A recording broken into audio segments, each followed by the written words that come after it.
This list feels super ambitious.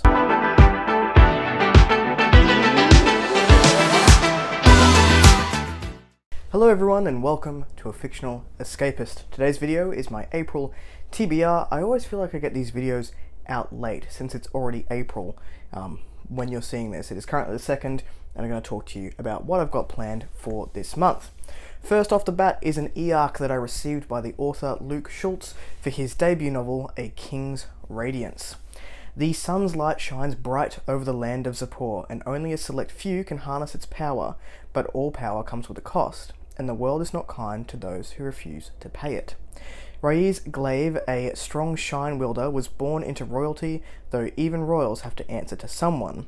When the King Radiant sends one of his precious underlings to the Kingdom of Trust, Riaz quickly learns who holds the true power in the realm. After his sister is taken prisoner simply for having violet eyes of a mystic, Riaz swears vengeance, but when an unwilling father stands in his way, Riaz promises to take revenge into his own hands. Dazan Glaive remains heir to the throne of Trost and a sworn defender of the King Radiant, but he has not forgotten what happened to his sister and will not forgive their cruelty. Forced to be the centerpiece of her master's twisted human art gallery, Isha remains a prisoner, though she has not lost hope. Finding friends among fellow captives, she begins to formulate a plan for escape, though what she discovers has a much more sinister bearing on the fate of all of Zippor.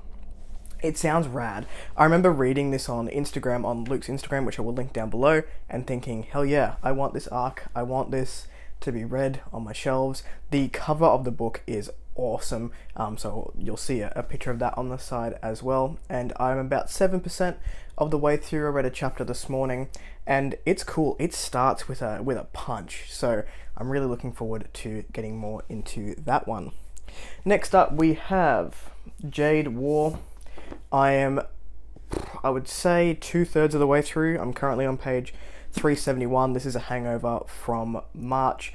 Just with recovery, I didn't listen to a whole lot, and I am consuming this one via audiobook. It is a follow-on from Jade City. I can't say too much because I don't want to give it away, but basically we're still following this higher tensions between the No Peak and the mountain clans, and that sort of building up to a crescendo, it feels like. And we also have other parties at play, so external parties trying to get in on this jade commodity and like have it for themselves, and it's very tense. This is such a tense book.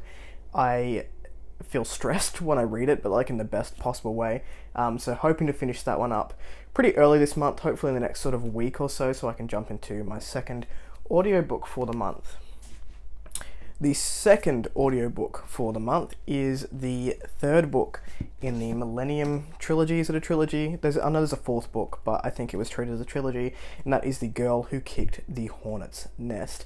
Again, I can't say too much about this one because it is a continuation. I don't want to give too much away for people who have not read book 1 and book 2, but we're still following Bloomchrist and Lisbeth. Lisbeth is quite hurt, and basically she's on trial for many a murder, and Bloomchrist is trying to help her get out of that situation. So I really enjoyed book 1. Book 2, I still really enjoyed it, but it wasn't as good as book 1 for me, so I'm curious as to where book 3 goes. It's now I realize that a lot of what I'm reading this month is actually like sequels or series continuation, so there isn't a great deal that I can say about them, and continuing on with that trend, we have Shadow's Edge, which is book 2 in the Night Angel trilogy by Brent Weeks, following The Way of the Shadows.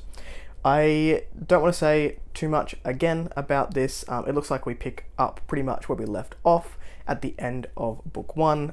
Kyla Stern, looks like he's on the run, trying to start a new life, and yeah, just dealing with some consequences from the end of book 1. But even the blurb is spoilery for book 1, so I don't want to say too much in case you haven't read that first book.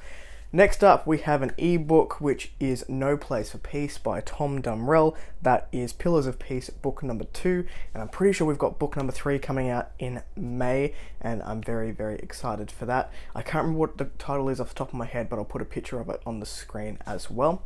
The Look of the King really surprised me. I read it to about 70%, and I was like, yeah, this is pretty good debut novel, and then that last 30%, jumped it up to basically one of my top 3 reads this year so far. So I'm very much looking forward to getting it to book 2 so I can hopefully continue on with book 3. I don't know if I'll do that in May when it comes out. I'll probably do it the month after, which is June. Damn, this year's gone fast. Alright, next up we have a NetGalley arc called Prison of Sleep. That is book 2 in the Journeys of Zaxony Delatry by Tim Pratt. I read Doors of Sleep in March and really enjoyed it. Super quirky sci-fi play on both the Groundhog Day trope and the multiverse, like jumping into multiverses. I don't want to say too much about it. Again, it's a book 2, but I will give you the Goodreads premise because it doesn't give away too much and basically gives you a premise for book 1. So every time Zaxony Delatry falls asleep, he wakes up on a new world. His life is turned into an endless series of brief encounters. But at least he and Minna, the one companion who has found a way of travelling with him, are no longer pursued by the psychotic and vengeful Lecter. So that all happens in book 1. That's in the blurb of book 1. Nothing is given away there. Basically, it's a continuation on, at the end of book 1, something happens, and now we're dealing with the consequences of that. So I think this book is like double the size of book 1, so I'm interested to see where it goes. All I can tell you is that the stakes have been heightened, and I'm here for it. Next up, we have a book 1 in this series by Mark Timney. Mark is an awesome guy. He's always happy for a chat on Instagram. I'll link his information down below as well. Go show him some love. His Instagram often features up and coming or people who have got sequels coming out, indie authors, fantasy indie authors, so you can pick up some new recommendations from there. I know I have, and I'm very much looking forward to jumping into Blood of the Spear. This has been marketed to people who are fans of things like Wheel of Time. I've never read Wheel of Time, so I don't know personally, but I have heard some good things. It's a good debut, and just reading the little spiel here, it says, when Kale loses his chance to become part of the legendary demon hunters, joining the Bronze Guard mercenaries seems like the logical alternative. It is an opportunity to put his training to use, and more importantly, as the company is currently in the employ of Prince Alessander, it will allow him to keep an eye on his younger brother Darian, who's determined to follow his dream of becoming a Solaris magic user. I'm sorry if I butchered most of that pronunciation. But the broken continent of Athme still bears the scars of the war between the summoners some 3,000 years ago, and an unexpected battle with a demon, a remnant of that ancient war, reveals the brothers' connection to a forbidden bloodline. Soon they find themselves on the run from the prince, demonic hordes, and a prophecy that would break the world anew.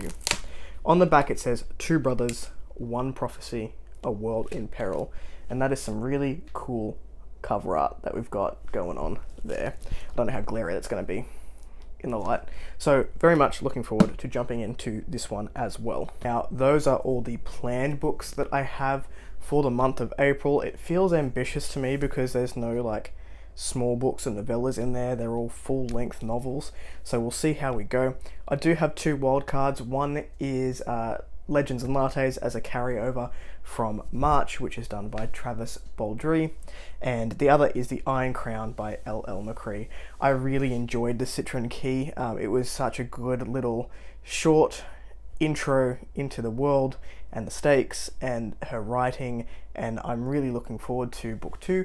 I don't know whether I'll be able to fit it in, but perhaps. That's it. That is my April TBR. That is what I've definitely got planned reading, plus a couple of wildcards in there. What are you reading this month? Let me know in the comments below. If you like the content, do one of these. If you want to see more of it, then click subscribe at your will, and I will catch you in the next video.